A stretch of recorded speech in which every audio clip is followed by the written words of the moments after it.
बिहार बिहार तो पहले गरीबी और बेरोजगारी से परेशान था, लेकिन अब जंगल राज से भी परेशान हो रहा है। जी हाँ, बीते कुछ समय में इतनी ज्यादा कत्ल बढ़ गई है कि कोई भी आम व्यक्ति अपने आप को सुरक्षित नहीं समझ पा रहा है। जी हाँ, अभी बीते कुछ ही समय हुए हैं, पटना में लगभग 2 बड़े बड़े लोगों की हत्या हो गई है। जी हाँ, जैसे कि हम आपको बता दें कि एक अभी फिलहाल हुआ है पारस हॉस्पिटल में एक क्रिमिनल था जो पारस हॉस्पिटल में भर्ती था, आईसीयू में भर्ती था। उसी समय 5 लड़के आते हैं, ना डर ना भय, ना शकल छुपाया ना हथियार छुपाया, फिल्मी स्टाइल में आते हैं और लगभग 25-30 सेकेंड में गोलियों की बौछार कर देते हैं और उस बंदे को वहीं से मार देते हैं और चले जाते हैं।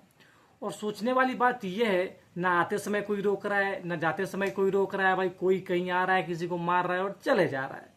और पटना के प्रशासन साहब ये कह रहे हैं कि मई जून जुलाई में पिछले कई वर्षों से मर्डर होते आया है, क्योंकि किसानों के पास कोई काम नहीं होता है तो वही लोग ये सब कर देते हैं। कितनी शर्मनाक बात है कि किसानों पे ये ऐसा उंगली उठा रहा है। वो ये नहीं कह रहे कि हम नहीं पकड़ पाई, ये मेरी गलती है। वो किसानों पर थोप रहे हैं कि वो लोग ऐसी गलती कर दे रहा है। आप एक बार उनका भाषण सुनिए।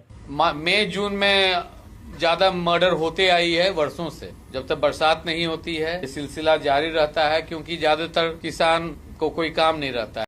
अभी कुछ ही समय बीता हुआ था गोपाल खेमका के मर्डर का। जी हाँ, उनको उनके घर के सामने गोलियों से बौछार कर दी गई थी, उनको मार दिया गया था। के सबसे बड़े बिजनेसमैन से एक और भाजपा के नेता गोपाल खेमका की हत्या कर दी गई है। Bihar a prominent businessman Gopal Khemka was shot dead in Patna late. Patna में बड़े उद्योगपति की गोली मारकर हत्या कर दी गई। शहर के नामी कारोबारी गोपाल खेमका की गोली मारकर हत्या कर दी गई। और जब वहां के स्थानीय लोगों ने पुलिस को कॉल किया, प्रशासन को कॉल किया बताने के लिए, तो क्या होता है 2.5-3 घंटे तक वहां पे कोई पुलिस नहीं पहुंच पाती है।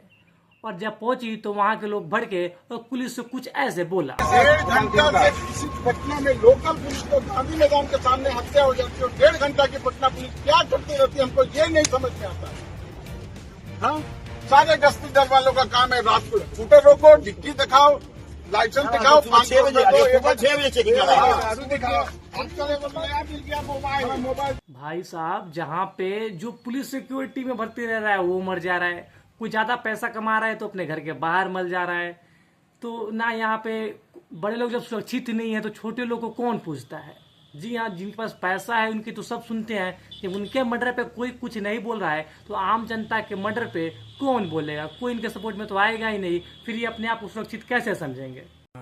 ये बड़ी अच्छी बात कही आप। ये बिहार है और बिहार की राजधानी पटना है, और पटना में ही ऐसे कत्ल दिन पे दिन लगातार बढ़ते जा रहे हैं और बिहार सरकार कुछ नहीं कर पा रही है। इस बात पे सोचना चाहिए। हम मिर्जापुर नहीं देख रहे हैं, ना कोई वेब सीरीज देख रहे हैं जिसमें पहले फिल्मों में देखा करते थे कि भाई साहब कोई हीरो हॉस्पिटल में भर्ती है, गुंडे आ रहे हैं और मार के चले जा रहे हैं। ये सारी चीजें आजकल इंसान अपने रियल लाइफ में भी देख पा रहा है, और ये कहीं ना कहीं सरकार की नाकामयाबी है जो वो छुपाने की कोशिश कर रही है।